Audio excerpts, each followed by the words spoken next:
Ancient and long dormant, the Shuriman Desert lied disregarded for generations as the sun disk sat engulfed in its own ruins, cased in sand. But into the waste marches a man, and not just any, but the one who once ruled this place. From a cave he emerged, even the wind not daring to dust over his footprints, for even the sands of Shurima knew who was their emperor. Though he had never dabbled in the Arcane before, he found himself now with a prowess over it that would take lifetimes, afforded to him by the magic of Shurima itself. With this newfound power, he sought to relive the memory of what had happened to him 1,000 years ago. He may be an ascended now, but he had to know what had happened to himself as a human, and to his family. He did not merely conjure the memory, but weaved and morphed the sands of Shurima themselves into a perfect recreation of what had happened a millennium ago. It was just as he remembered. He sat atop the dais alongside his family, but the one absorbing its power was his brother. He had ignored Xerath's pleas for too long, and in revenge, the boy whom he had named had stolen Azir's ascension. Azir almost looked on with envy at the one he once held so dear, seeing him empowered by what was rightfully his. He had turned his country, his empire, to ruins, all with one move, and he would pay. It would be justice not just for Azir, but for all of Shurima. For the future he robbed them of. Finding himself back atop the dais, a millennia later, Azir felt the power that he deserved coursing through him. Azir knew the sun's power lives in Shurima, and as its emperor, he was the embodiment of both Shurima and the sun itself. Finally, he had what was rightfully his, and he could feel the sun's power arcing from his hand. Almost subconsciously, as he faced the wrath of what Xerath had done, he raised a procession of soldiers before him. But the sun's power was great, and Azir would need many to deal with the traitor.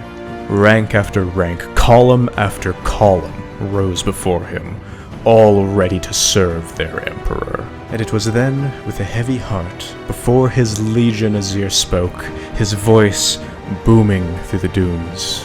Xerath! The time of your judgment has come.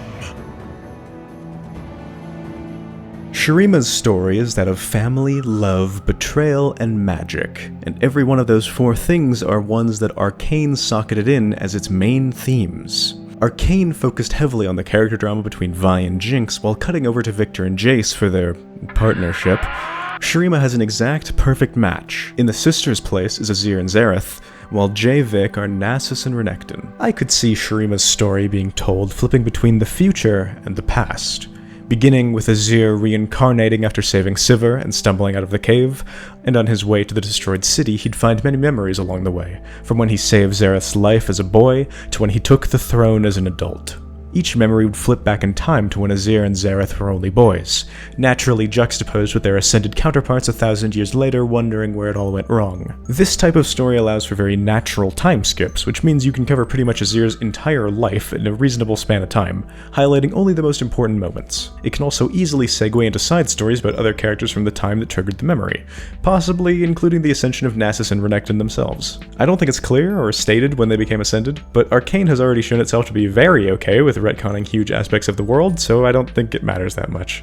The way it's presented in Arisen, the story that I dramatized at the beginning of this video, is that Azir undertook the Ascension ritual because Xerath prodded him to do so as a play for power. I think it would hit far harder if Azir saw the ascension of Noxus and Renekton, two brothers of the clergy, and decided that was to be the destiny of himself and his own brother. He would fight tooth and nail to become emperor, and use whatever justification he could to undertake the ascension himself. And then, just as the sun's light was going to pour into him through the sun disk, Xerath ruined everything. Or did he?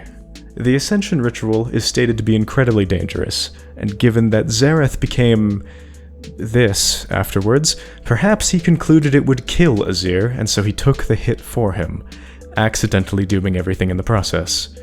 An extra layer of tragedy never hurt anyone. With all that shown, the final arc could conclude set entirely in the future, or rather, the present.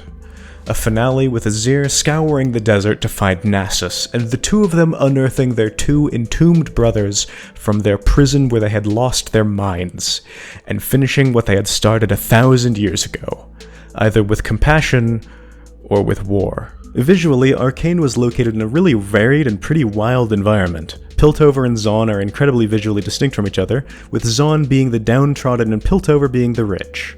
With Azir's story being a little bit more of a zero-to-hero type situation, a similar dynamic could totally be adapted as Shurima proper is shown to be a pretty fashionable and rich, but it's both figuratively and literally an oasis in a desert. Any time Shurima is depicted outside of the sun disk, it's mostly just sand dunes, tents, and nomads. It would be a very natural subplot to show Azir coming across the less fortunate of his subjects and flashback to what it was like for him as a child. If the story is formatted in such a way that it shows Shurima pre-Ascension and post-Ascension back to back, that could in itself show this off too. Where there once was a capital, it could be really powerful to see what it looks like after Xerath turned it into dust. I think it'd also be cool to see them make the Azir-Xerath relationship either more or less explicit. The way it's written is in a pretty laissez-faire, gay marriage wasn't even legal in the US yet way. I have to admit though that constantly hiding away with your best friend that you saved the life of, are breaking all of the rules of the country for, raising him to one of the highest positions in the kingdom, who you are constantly listening to the advice to in private, makes their relationship seem pretty intimate. You will know my pain, Azir. I also think going into this could make Xerath's side way more forgivable, as the way it's currently portrayed makes him look like an idiot. Seeing all of his problems fixed before him and deciding to end it all anyway.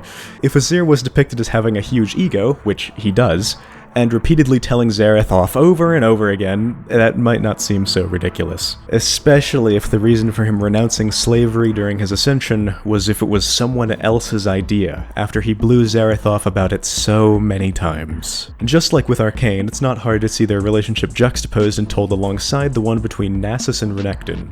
Not a lot is known about those two before they were ascended, and that itself might be a cool thing to explore. It would make their eventual fall and Renekton's writhing hatred for Noxus all the more heartbreaking if it had some wonderful build-up. That all being said, obviously I am super biased, right? I've been maining Azir for 2 years, but a very significant reason I made that choice was his character. His voice is incredible. Renekton, once a noble warrior, now naught but a mad beast. And it makes me depressed Riot never does any touch-ups to old characters' voice lines. Except for Ambessa, apparently, because I would love to hear more of this guy. When every trace of you is lost, I will remain. His depiction in Legends of Runeterra was good too, but that voice is distinctly its own thing with its own flavor. Shurima, your emperor, tell the people what you have seen today. If you don't play League, I'm not sure I can really convey how it feels to be winning so decisively, and after a hard-won teamfight, hear Azir shout over the comms, "None shall ever question the power of Shurima!" He is written to be this incredibly powerful and global player, but just hasn't done anything for 10 real-life years.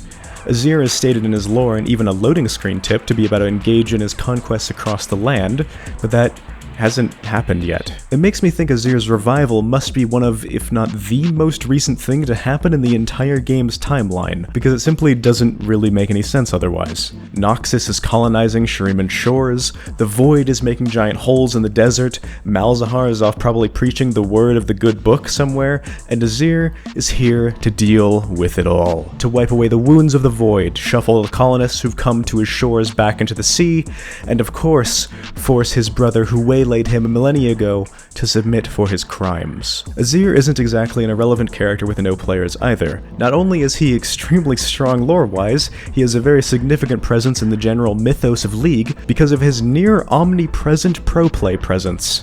It is to the point where Azir or his staff has shown up in almost every single Worlds trailer. The most recent one even has this absolutely gorgeous shot which I can't play the music for or Linkin Park will kill me. Despite how important of a champion he is for the professional scene, he has been left, kind of fittingly I suppose, in the dust story-wise. And I can't think of a better way to give Azir his long-awaited time in the sun and usher in a new era of lore than a beautiful depiction of the most recent thing to happen in the world. Azir come back from the grave, the sun disk shining down upon all of Shurima's citizens, with its emperor seeking justice.